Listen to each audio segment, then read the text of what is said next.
Hi, yeah. I would like two number twos and a number one. If I got a number five, is it the same? I mean, two plus two plus one? No? Okay. Today we're going to be talking about how to have patience for good things. Dear Lord, rain down the blessings, please. Now. Now. Okay, how about now? Now? How about now? Now? How about now? I think when we look at being patient or not for something good or even better, I think we always have two paths before us, either gratification or satisfaction. And gratification by nature is never satiated. And satisfaction brings us to a place of peace and contentment and like a truer joy. So acknowledging that endurance and patience is difficult is the number one encouragement. Just allow yourself to know that. To have satisfaction requires more patience, more endurance.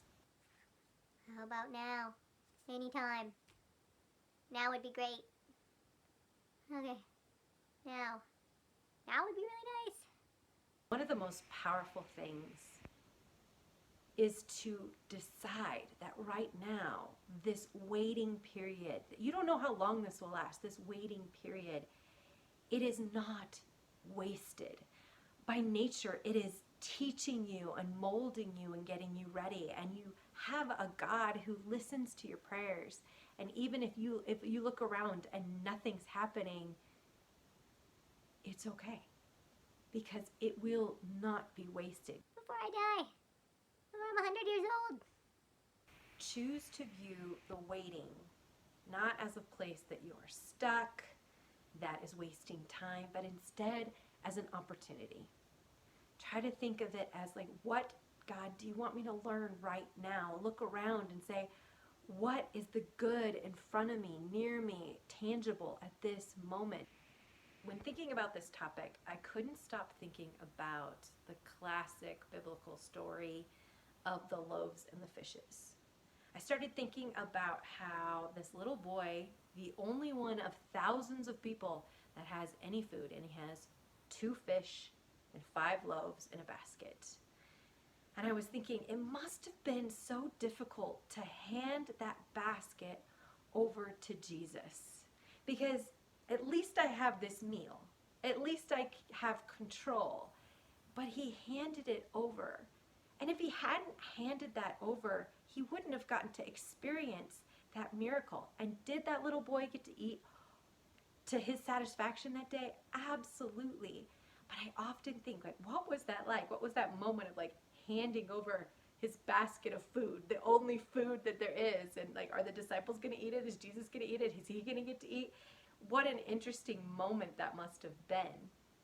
Often, I think that's how our lives feel. We have this little basket that's not very much. And we see a need or a want in our life or a desire.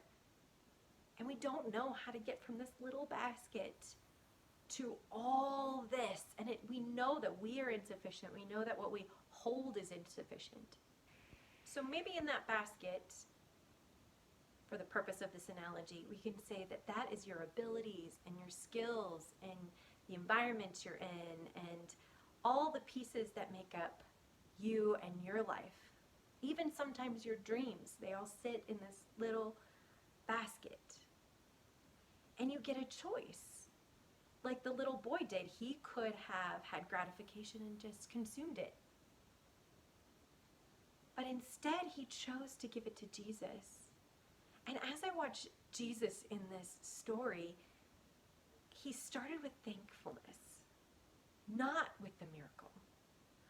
So I think in our lives, we need to not only surrender what we have to Christ if we want it to become something satiating and satisfying. But next, there was the breaking. And I feel like sometimes that's the waiting. Sometimes that's the problems and the trials and the failings that we experience. But the breaking of us, the breaking of our will, the giving up of our dream. The breaking is where the miracle happens and where God starts truly just adding to our lives. So we need to reframe in our mind what the breaking is, because therein lies the miracle. Without the breaking, there is no miracle.